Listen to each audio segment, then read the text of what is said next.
है साथी यो आयो है के हो भन्दाखेरि यो सुत्नको लागि यस्तो भुइँ भएको कारणले गर्दाखेरि यस्तो मगाएका छौँ हामीले अमेजनबाट ल हेर्नु अनबक्सिङ गरेका छौँ हेर्नु यो कस्तो रहेछ यसको रहेछ यस्तो बिल रहेछ के हो क्या गरुङ्गो छ यो है घप्दाएर टान न ओयामा लास गरुङ्गो छ उही के यस्तो गरुङ्गो यो त ल्याङ हुनुभयो त यो फुल्लिन्छ होला कि पछि तान त भाइ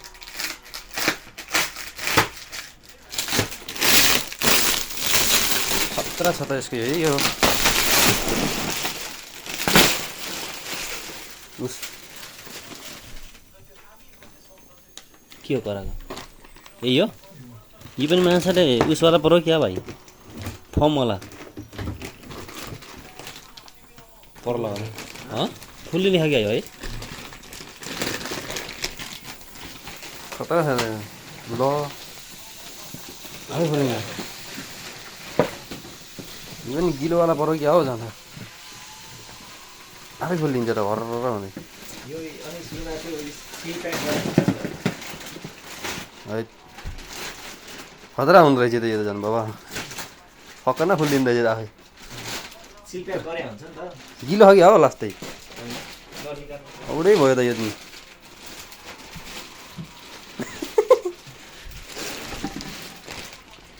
खतरा हुँदो रहेछ यो घुम यो प्याक गरिदिनु पर्यो भने हामीले कसरी गर्ने हो प्याकै गर्न मिल्दैन त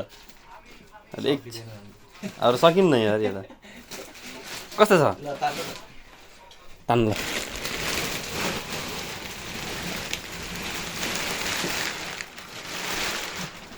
कस्तो छ पहिलाभन्दा राम्रो छ पहिलाको त हावा फुट्ने हो नि डर हुन्थ्यो है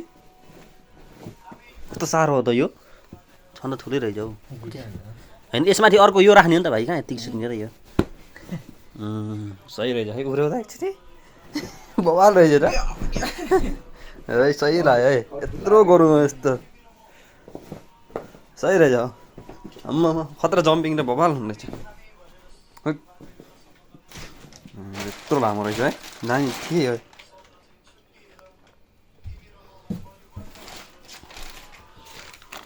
अब कति गरौँ रहेछ त अनि पुरै फलामको रहेछ नि त यो फलाम रहेछ भित्र स्प्रिङवाला ल है ल नेपालीहरूले अब ब्ल्याकमा मगाएको ब्ल्याकमा आएछ यस्तो ए यतापट्टि हेर्छ नि त भाइ यो यता हुन्थ्यो नि त ब्ल्याक थियो नि त अन्त उसमा हेर्दाखेरि यो यता रहेछ नि त यतातिर नरम रहेछ बल्ल दामी लाग्यो नि त यो खै सुत त भाइ सुतौँ सुत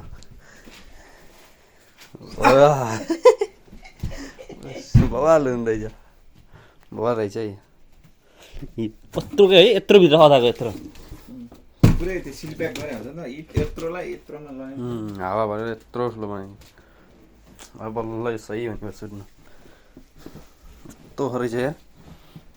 तिमी म होइन उछु तान्नु रहेछ या राम्रै रहेछ यस्तो खालको यो रिटर्न गर्नु त मिल्दैन नि कहाँ त्यसैमा सोध्नुपर्छ राम्रो नि रहेछ फेरि